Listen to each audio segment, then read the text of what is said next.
السلام علیکم ورحمۃ اللہ وبرکاتہ۔ کیا آپ جانتے ہیں ایک ایسے صحابی کے بارے میں جنہوں نے سچ بولنے کے لیے پوری دنیا سے ٹکر لے لی؟ یہ واقعہ ہے حضرت ابو ذر غفاری رضی اللہ عنہ کے اسلام کا۔ تو چلیے شروع کرتے ہیں۔ حضرت ابو ذر غفاری رضی اللہ عنہ ایک مشہور صحابی ہیں جو بعد میں بڑے زاہدوں اور بڑے علماؤں میں سے ہوئے۔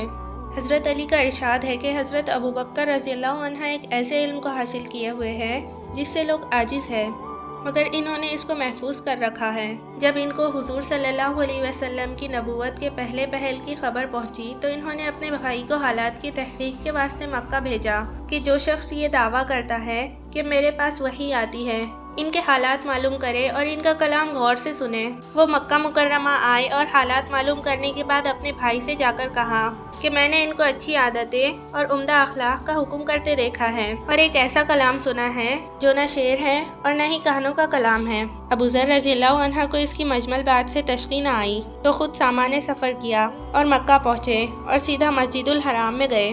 حضرت محمد صلی اللہ علیہ وسلم کو جانتے نہیں تھے اور کسی سے پوچھنا مصلحت کے خلاف سمجھا۔ شام تک اسی حال میں رہے۔ شام کو حضرت علی نے دیکھا کہ ایک پردیسی مسافر ہے۔ مسافروں کی، غریبوں کی اور پردیسیوں کی خبر گیری، ان کی ضرورتوں کا پورا کرنا ان حضرات کی گھٹی میں پڑا ہوا تھا، اس لیے ان کو اپنے گھر لے گئے، میزبانی فرمائی، لیکن اس سے پوچھنے کی کچھ ضرورت نہیں سمجھی کہ کون ہو، کیوں آئے۔ مسافر نے بھی کچھ ظاہر نہ کیا۔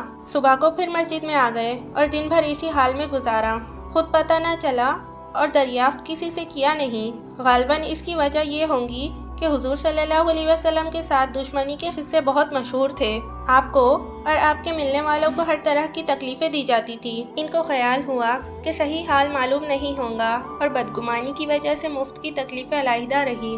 دوسرے دن شام کو بھی حضرت علی کو خیال ہوا کہ پردیسی مسافر ہے، بظاہر جس غرض کے لیے آیا ہے وہ پوری نہیں ہوئی، اس لیے پھر اپنے گھر لے گئے اور رات کو کھلایا پلایا اور سلایا، مگر پوچھنے کی اس رات کو بھی نوبت نہیں آئی۔ تیسری رات کو پھر یہی صورت ہوئی تو حضرت علی نے دریافت فرمایا کہ تم کسی کام سے آئے ہو، کیا غرض ہے؟ تو حضرت ابو ذر نے اول ان کو قسمیں اور عہد و پیمانے دیے اس بات کی کہ وہ صحیح بتائے، اس کے بعد اپنی غرض بتلائی۔ حضرت علی نے فرمایا کہ وہ بے شک اللہ کے رسول ہے اور صبح کو جب میں جاؤں تو تم میرے ساتھ چلنا، میں وہاں تک پہنچا دوں گا، لیکن مخالفت کا زور ہے، اس لیے راستے میں اگر مجھے کوئی شخص ایسا ملے جس سے میرے ساتھ چلنے کی وجہ سے تم پر کوئی اندیشہ ہو تو میں اپنا جوتا درست کرنے لگوں گا۔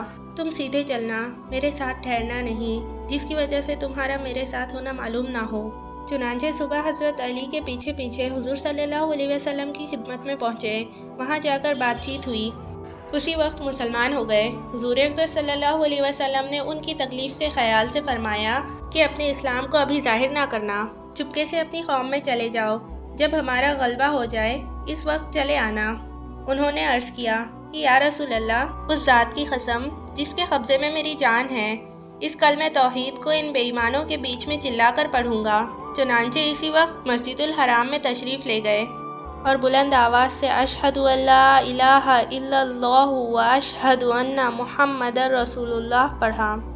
پھر کیا تھا، چاروں طرف سے لوگ اٹھے اور اس قدر مارا کہ زخمی کر دیا، مرنے کے قریب ہو گئے۔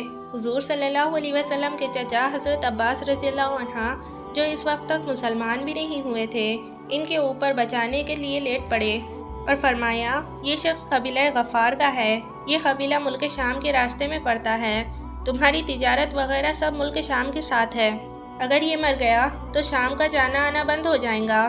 اس پر ان لوگوں کو خیال ہوا کہ ہاں، ملک شام سے ساری ضرورتیں پوری ہوتی ہے، وہاں کا راستہ بند ہو جانا مصیبت ہے، اس لیے ان کو چھوڑ دیا۔ دوسرے دن پھر اسی طرح انہوں نے جا کر بآواز بلند کلمہ پڑھا اور لوگ اس کلمے کو سننے کی تاب نہ لا سکتے تھے، اس لیے ان پر ٹوٹ پڑے۔ اور دوسرے دن بھی حضرت عباس رضی اللہ عنہ نے اسی طرح ان کو سمجھا کر ہٹایا کہ تمہاری تجارت کا راستہ بند ہو جائے گا۔ حضور صلی اللہ علیہ وسلم کے اس ارشاد کے باوجود کہ اپنے اسلام کو چھپا کر رکھنا، ان کا یہ فعل حق کے اظہار کا ولولہ اور غلبہ تھا کہ جب یہ دین حق ہے تو کسی کے باپ کا کیا اجارہ ہے جس سے ڈر کر چھپایا جائے۔ اور حضور صلی اللہ علیہ وسلم کے منع فرمانا شفقت کی وجہ سے تھا کہ یہ ممکن ہے تحمل نہ ہو، ورنہ حضور صلی اللہ علیہ وسلم کے حکم کے خلاف صحابہ کی یہ مجال ہی نہ تھی۔ چنانچہ اس کا کچھ نمونہ مستقل حصے میں آ رہا ہے۔ چونکہ حضور اقدس صلی اللہ علیہ وسلم خود ہی دین کے پھیلانے میں ہر قسم کی تکلیفیں برداشت کر رہے تھے، اس لیے حضرت ابوذر رضی اللہ عنہ نے سہولت پر عمل کے بجائے حضور صلی اللہ علیہ وسلم کے اتباع کو ترجیح دی۔ یہی چیز تھی کہ جس کی وجہ سے ہر قسم کی ترقی دینی اور دنیاوی صحابہ کرام رضی اللہ عنہ کے قدم چوم رہی تھی اور ہر میدان ان کے قبضے میں تھا۔ جو شخص بھی ایک مرتبہ کلمہ شہادت پڑھ کر اسلام کے جھنڈے کے نیچے آ جاتا تھا، بڑی سے بڑی قوت بھی اس کو روک نہ سکی اور نہ بڑے سے بڑا ظلم اس کو دین کی اشاعت سے ہٹا سکتا تھا۔